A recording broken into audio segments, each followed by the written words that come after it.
Municipal ఎన్నికల్లో బీజేపీకి పెద్ద షాకే తగిలింది. కనీసం 15 నుంచి 20 మున్సిపాలిటీలు 3 కార్పొరేషన్లు ఖాతాలో వేసుకోవాలన్న కళ సాకారం కాలేదు. కరీంనగర్ కార్పొరేషన్ నారాయణపేట మున్సిపాలిటీని మాత్రమే దక్కించుకుంది.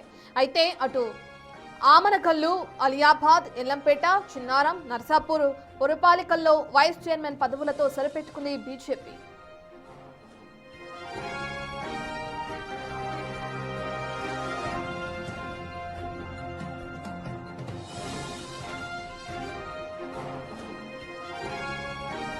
మున్సిపల్ ఎన్నికలకు నగారా మోగినప్పటి నుంచి సన్నాహక సమావేశాలు నిర్వహించి వ్యూహాలకు పదును పెట్టింది. అగ్రనేతలను ప్రచారంలోకి దింపింది. అయినా క్షేత్ర స్థాయిలో ఆశించిన ఫలితాలు సాధించలేకపోయింది. కరీంనగర్, నిజామాబాద్, మహబూబ్ నగర్ కార్పొరేషన్లపై ఆశలు పెట్టుకున్న కరీంనగర్ మేయర్ పీఠం మాత్రమే దక్కింది. నిజామాబాద్ లో గత ఎన్నికల మాదిరిగానే ఇప్పుడు 28 డివిజన్లు గెలిచి అతిపెద్ద పార్టీగా అవతరించినా అధికారం చేపట్టలేకపోయింది. పాలమూరులో 8 డివిజన్లకే పరిమితమైంది. ఇక 2020లో ఆమనగల్లు, మత్తల మున్సిపాలిటీలను కైవసం చేసుకున్న బీజేపీ ఈసారి ఒక్క స్థానంతో సరిపెట్టుకుంది.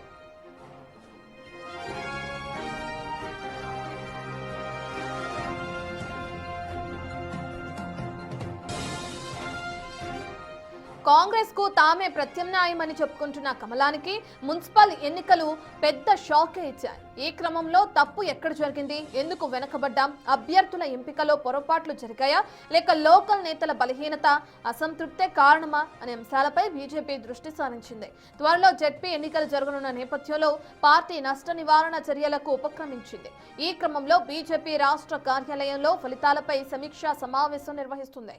ఈ మీటింగ్ కు రాష్ట్ర ఆఫీస్ బేరర్స్, అందుబాటులో ఉన్న ముఖ్య నేతలు హాజరు కానున్నారు.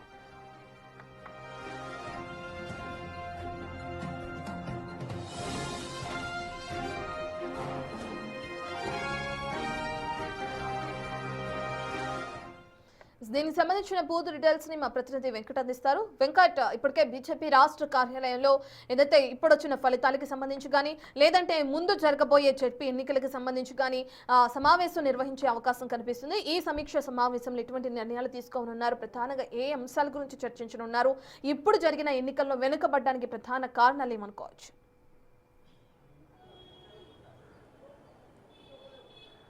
ఖచ్చితంగా రత్న, కాసేపటి క్రితమే రామచంద్రరావు అధ్యక్షతన సమీక్ష సమావేశం ప్రారంభమైంది. ప్రధానంగా 116 మున్సిపాలిటీలకు సంబంధించి ఇన్ఛార్జీలతో పాటు ఆఫీస్ బేరర్స్ అందుబాటులో ఉన్న ముఖ్య నేతలందరూ కూడా రాష్ట్ర కార్యాలయానికి వచ్చారు. ఎన్నికల ఫలితాలు ఈ మున్సిపాలిటీలకు సంబంధించిన మున్సిపాలిటీలు 116 మున్సిపాలిటీలు కావచ్చు, జరిగిన 7 కార్పొరేషన్లకు సంబంధించి ఎక్కడ తప్పిదం జరిగింది, ఫలితాలు ఎందుకు ఆశాజనకంగా రాలేదు అనే దాని మీద పూర్తి స్థాయిలో ఒక సమీక్ష అయితే నిర్వహించుకుంటుంది. ఖచ్చితంగా ఒంటరిగానే బరిలో దిగినప్పటికీ ఫలితాల తర్వాత అందరూ కూడా తారుమారు అయినటువంటి సిచ్యువేషన్. కేవలం కరీంనగర్ కార్పొరేషన్ మినహాయిస్తే ఎక్కడ కూడా బీజేపీకి సరైన ఫలితాలు, అనుకున్న ఫలితాలు రాకపోవడం కూడా పూర్తిగా బీజేపీ శ్రేణులు కావచ్చు, రాష్ట్ర నాయకత్వం కావచ్చు సమీక్ష నిర్వహించుకుంటుంది. మొత్తం కూడా శ్రేణులందరూ కూడా నైరాశ్యంలో ఉన్నటువంటి పరిస్థితులు రాష్ట్ర బీజేపీలో కనిపిస్తున్నాయి. ప్రధానంగా ఎందుకు జరిగింది, ఎలా జరిగింది,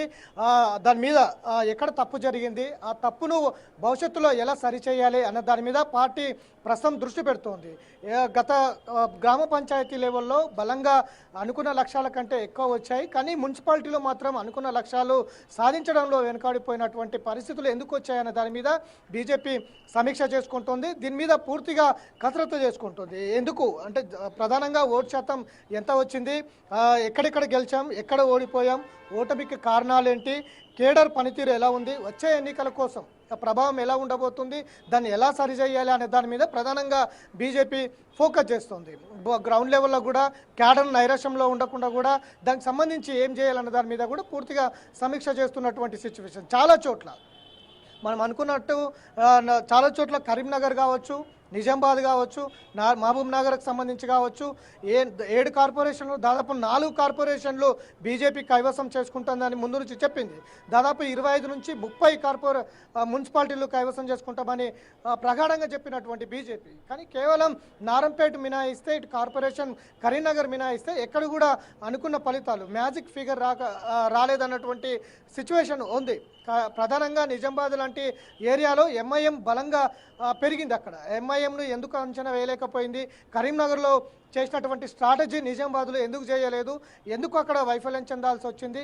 నారంపేటలో కూడా మ్యాజిక్ ఫిగర్ రాకపోవడం, అక్కడ కూడా ఎలాంటి వైఫల్యం చెందింది? ఇన్ఛార్జీలు సరైన చెప్పినట్టుగా పనిచేశారా, లేదంటే కోఆర్డినేటర్లు మిస్ అయ్యారా? లోకల్ క్యాడర్ వైఫల్యం చెందిందా, లేదంటే బూత్ స్థాయిలోనే వైఫల్యం చెందిందా అన్న దాని మీద పూర్తిగా ఒక సమీక్ష చేసుకుంటున్నటువంటి సిచ్యువేషన్ కనిపిస్తోంది. ఎందుకంటే భవిష్యత్తు బీజేపీ లక్ష్యం అధికారంలో రావాలనే ఒక లక్ష్యాన్ని పెట్టుకున్నటువంటి బీజేపీ, కానీ ఇట్లాంటి కీలకంగా గ్రౌండ్ లెవెల్లో జరిగినటువంటి కీలక మున్సిపల్ ఎన్నికల్లో ఈ విధమైనటువంటి ఫలితాలు భవిష్యత్ ఎన్నికల మీద ప్రభావం ఏ విధంగా ఉండబోతుందన్న దాని మీద అయితే బీజేపీ ఒక అంతర్మదనంగా చేస్తున్నటువంటి సిచ్యువేషన్. ఎక్కడ తప్పిదం జరిగింది? ఒక మున్సిపాలిటీలకి ఇన్ఛార్జీలు కూడా కేంద్రం నుంచి తీసుకొచ్చారు, కానీ ఎక్కడ కూడా అలాంటి ఫలితాలు లేకపోవడం, దాని మీద పూర్తిగా ఒక సమీక్ష నిర్వహించుకుంటోంది. భవిష్యత్తుకు ఇప్పుడు జరిగినటువంటి తప్పిదాలు జరగకుండా భవిష్యత్తుకు ఎలాంటి నిర్ణయాలు తీసుకోవాలనే దాని మీద అయితే బీజేపీ ఒక సమీక్ష చేసుకుంటుంది. భవిష్యత్తుకు ఏ విధంగా దీన్ని తీసుకెళ్తుందన్నది అయితే చూడాలి. Ratna. Right, thank you Venkat. ఇక జరిగిన మున్సిపల్ ఎన్నికల్లో బీజేపీ ఘోర పరాజయం పాలవటం మనం చూస్తున్నాం. యాక్చువల్గా కాంగ్రెస్ పార్టీకి ధీటైన పోటీ ఇచ్చేది బీజేపీ అంటూ కూడా వాళ్ళు ప్రచారం చేసుకోవడం చూసాం. ప్రచారంలో భాగంగా ముఖ్య నేతలందరూ పాల్గొన్నారు, కానీ కొన్ని డిజిట్కి మాత్రమే బీజేపీ పరిమితమైంది. ఇందులో భాగంగా అసలు ఎక్కడ లోటుపాట్లు జరిగినాయి, ఎవరైనా అభ్యర్థులను ఎన్నుకోవడంలో పొరపాట్లు జరిగినాయి అనే క్రమంలో, అలాగే జరగబోయే జడ్పీ ఎన్నికలకి సంబంధించిన ప్రణాళికకి సంబంధించి ఇప్పటికే అందరూ కూడా మీటింగ్ నిర్వహించబోతున్నారు. సమావేశంలో పలు కీలక నిర్ణయాలు తీసుకున్న